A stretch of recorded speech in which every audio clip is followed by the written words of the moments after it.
Hello guys, welcome to Movieverse Urdu. Guys, आज के इस वीडियो में मैं आपको Hollywood actor Leonardo DiCaprio की 5 बेस्ट मूवीज़ के बारे में बताने वाला हूँ। अगर आप लियोनार्डो डी कैप्रियो के फ़ैन हैं तो आप यकीनन इन मूवीज़ को बहुत इंजॉय करने वाले हैं। नंबर 5 पर है catch me if you can. ये फिल्म 2002 में रिलीज़ हुई और एक क्राइम एक्शन फिल्म है जो कि सच्चे वाक़यात और फ्रैंक एबिगनेल की ज़िंदगी पर बनी है। इस फिल्म में लियोनार्डो ने फ्रैंक का रोल अदा किया है और 1963 का साल दिखाया गया है जब फ्रैंक न्यूयॉर्क में रहता था और इसका बाप एक कॉन आर्टिस्ट था जो कि लोगों को बड़ी आसानी से बेवकूफ़ बना लेता है और धोखे से उनसे पैसे हथिया लेता है। लेकिन फिर भी इनके माली हालात ज़्यादा अच्छे नहीं रहते और इनको एक छोटे घर में जाना पड़ता है जहां फ्रैंक के माँ बाप में तलाक हो जाती है और फ्रैंक वहां से भाग जाता है। अब वो पैसे के लिए अपने बाप की तरह लोगों से फ्रॉड और धोखा करना शुरू कर देता है। वो नकली चेक बनाकर बैंकों से पैसे निकाल लेता है और जल्द ही इसके पास लाखों डॉलर्स जमा हो जाते हैं। लेकिन अब FBI भी तहकीकात शुरू कर देती है और इसके पीछे पड़ जाती है। वो FBI से बचने के लिए धोखे से पैन अमेरिकन एयरलाइंस का पायलट बन जाता है।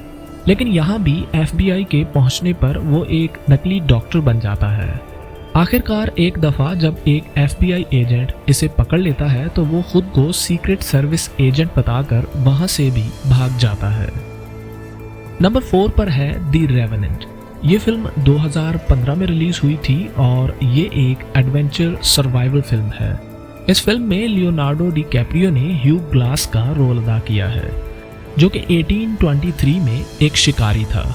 वो चंद दूसरे शिकारियों के साथ शिकार कर रहे होते हैं कि वहाँ पर एक दूसरे ग्रुप का हमला हो जाता है जिसमें काफ़ी शिकारी मारे जाते हैं। जो लोग बच जाते हैं वो वहाँ से एक कश्ती में भाग जाते हैं। अब ग्लास उनको एक किले की तरफ लेकर जा रहा होता है, लेकिन इस रास्ते में एक भालू ग्लास पर हमला कर देता है जो कि अपने बच्चों की हिफाजत कर रहा होता है। अब ग्लास बहुत जख्मी हो जाता है और दूसरे शिकारी इसे रहम के तौर पर मार देने की बात करते हैं, मगर किसी में भी इतनी हिम्मत नहीं होती कि उसे मार दें। इसके बाद कुछ शिकारी इसके पास रुकते हैं, लेकिन वो भी बाद में उसे आधा ज़मीन में दफन करके चले जाते हैं। लेकिन ग्लास मौजज़ाती तौर पर बच जाता है और कई दिनों ज़ख्मी हालत में रेंगता हुआ दूसरे शिकारियों के पीछे जाता है और फिर आखिरकार उन तक पहुंच जाता है। नंबर 3 पर है फिल्म द डिपार्टेड। ये फिल्म 2006 में रिलीज़ हुई थी और एक क्राइम एक्शन थ्रिलर फिल्म है जिसमें लियोनार्डो ने बिली का रोल अदा किया है जो कि एक पुलिस वाला है, लेकिन वो अंडरकवर है और इसका काम एक आयरिश गैंग के बॉस फ्रैंक कोस्टेलो को पकड़ना है। वो बड़ी महारत से इसके ग्रुप में शामिल हो जाता है और इनका भरोसा जीत लेता है।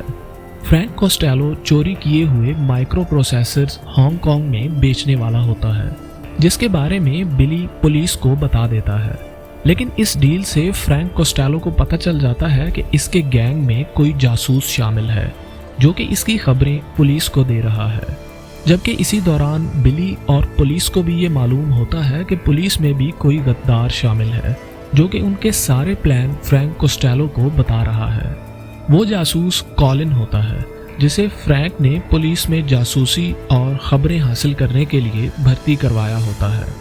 अब कॉलिन फ्रैंक के गैंग में जासूस को और बिली पुलिस में छुपे गद्दार को ढूंढने की कोशिश करता है। नंबर 2 पर है the Wolf of Wall street.